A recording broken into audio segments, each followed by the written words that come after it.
tiada kata yang manis selain ucapan syukur pada Bapa di surga buat kasih-Mu yang begitu limpah dalam hidup ini.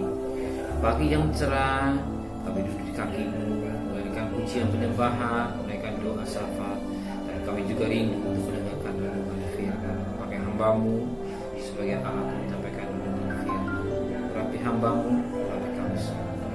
Roh Kudus, kuasai hati dan pikiran kami, sehingga butir firman-Mu menjadi berkat buat kami. Haleluya. Yuk, pagi, mari kita sama-sama membuka firman Tuhan, Kidung Agung pasal yang kelima.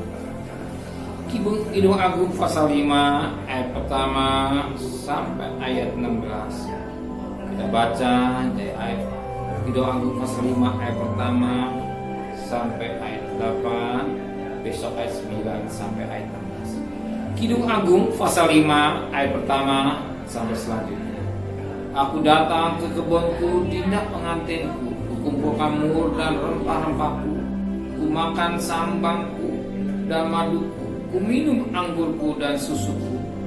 Makanlah teman-teman, minumlah sampai mabuk cinta.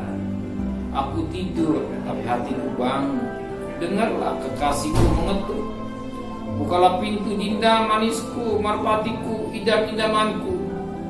Karena kepalaku penuh embun dan rambutku penuh tetesan embun malam. Baju telah kutanggalkan, apakah aku akan mengenakannya lagi? Kakiku telah kubasuh, apakah aku akan mengotorkannya pula? Kekasihku masukkan tangannya melalui lubang pintu ke debar-debar hatiku. Aku bangun untuk membuka pintu bagi kekasihku.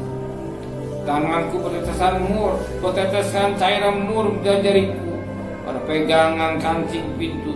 Kekasihku buka pintu, tetapi kekasihku sudah pergi lenyap. Seperti pingsan aku ketika ia menghilang, ku cari dia, tetapi tak kutemui. Ku panggil, tetapi tak disautnya. Aku ditemui peronda-ronda kota, dipukulnya, aku diukainya, selendangku dilampas oleh penjaga-jaga bintang bok. Kusumpai kamu putih-putih Yerusalem. Bila kamu nemukan kekasihku, apakah yang akan kamu katakan kepadanya? Katakanlah, Bapa, aku asmara aku. Bapa, aku sakit asmara aku. Lihat, dikatakan dalam firman Tuhan pada ayat yang keempat, kekasihku memasukkan tangannya melalui lubang pintu. Berdebar-debar hatiku, aku bangun untuk buka pintu, tapi bagi kasihku tanganku bersamur dan serat airmu, jari-jariku pada pegang kancing pintu.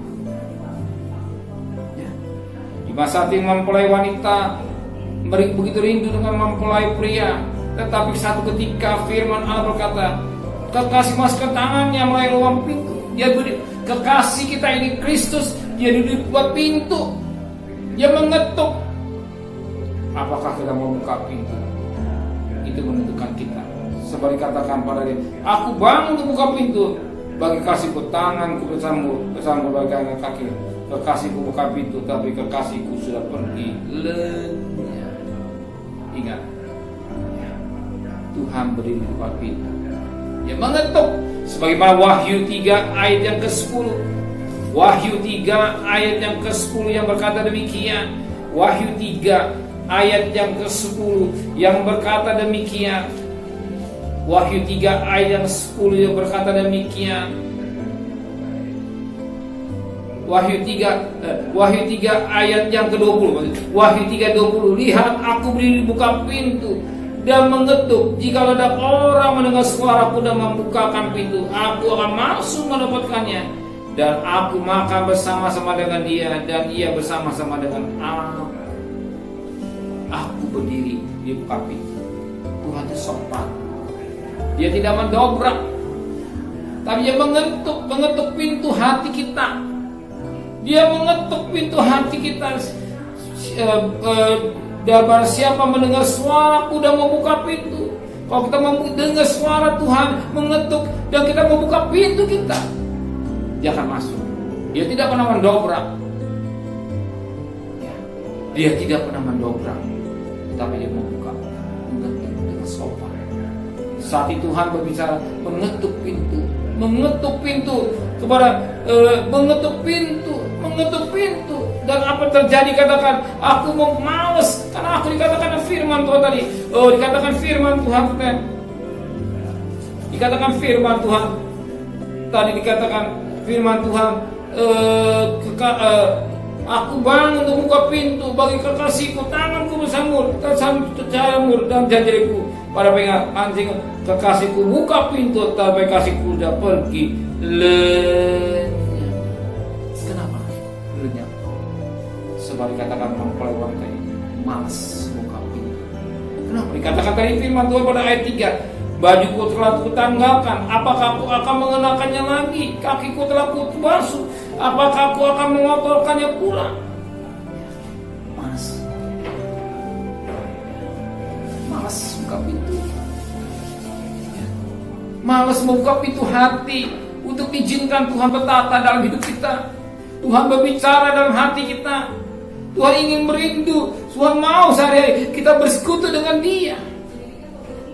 Maka tadi dalam Wahyu 3 ayat 20, aku berdiri di depan pintu mengetuk. Barang siapa membuka pintu, aku akan masuk dan makan bersama-sama dengan. Ingat Yohanes 4 ayat 34. Makananku melakukan kehendak Bapa di surga. Dia rindu. Dia rindu dan makan bersama-sama untuk melakukan pekerjaan Bapa di surga. Untuk melakukan pekerjaan Bapa di surga. Tugas anak Tuhan bukan untuk mencari dunia, tapi jiwa-jiwa yang terhilang, yang sudah undur dari Tuhan, menyampaikan berita tentang keselamatan. Itu jadi kesenangan Tuhan. Tapi saat ketika kalau pintu sudah tertutup, kalau tidak dibuka, Tuhan akan tinggalkan. Satu ketika Tuhan akan tinggalkan, pintu kemurahan sudah tertutup, Tuhan tinggalkan. Sebagaimana zaman Nuh buka pintu sampai sudah tertutup pintu kemurahan. Siapakah engkau? Aku tidak mengenal engkau. Justru saat kemurahan Tuhan masih ada, kita gunakan baik waktu kita dengan baik, tidak main-main dengan males-malesan dengan apa yang ada yang kita jalan. Benar Bapa di surga, satu ketika pintu kemurahan akan tertutup. Biar kasih Tuhan, kalau Tuhan masih sabar menutup pintu untuk membuka hati kita, terima Tuhan sebagai juru selamat. Ya, biar kami membuka hati kami, jangan kami malas untuk mencari Tuhan dengan alasan-alasan. Setiap saat kami bisa membuka hati kami untuk diisi oleh bejana hati kami. Jangan kami malas mengejar waktu, hanya pekat terlambat harus kerja, harus pergi berdagang. Bukankah waktu saudara yang ngatur? Ya, kita bisa atur waktu untuk pagi-pagi datang kepada Tuhan. Dan kami bersyukur kepada Bapa di surga. Kau ingatkan kami mengutamakan Engkau. Kalau kami utamakan Engkau juga, Kau tahu kebutuhan kami. Kami akan bekerja, kami akan cari nafkah. Berkati sebuah tangan kami. Pergilah selamat, pulang selamat. Jangan satu ibadah anak-anak kita Bapa di sekolah. Besok pagi harus datang kembali kepada Tuhan. Terima kasih Bapa di surga. Terima kasih Tuhan. Kami berdoa untuk Bapak Presiden, Wakil Presiden, para menteri, para gubernur, para bupati, para wali kota, para camat, para lurah, RW, RT, medis, relawan, para TNI, para Polri, bahkan mereka yang bekerja di sekitar Tuhan, kesehatan yang prima, kekuatan, kemenangan dalam dunia, dalam menghadapi virus corona Tuhan. Terima kasih Bapak. Biar yang sembuh semakin banyak, yang sakit semakin berkurang. Biar tahun ini, tahun 2021 pada akhir Desember, vaksinnya bisa diterapkan untuk negara kami Malaysia. Ada belas kasihan terjadi kembali buat negara kami, kembali. Terima kasih Bapak di surga. Terima kasih, terimalah berkat nikmat dari Allah Bapa, cinta kasih sayang dari Tuhan Yesus Kristus, dan berkat Roh Kudus atas darah hari ini sampai malam.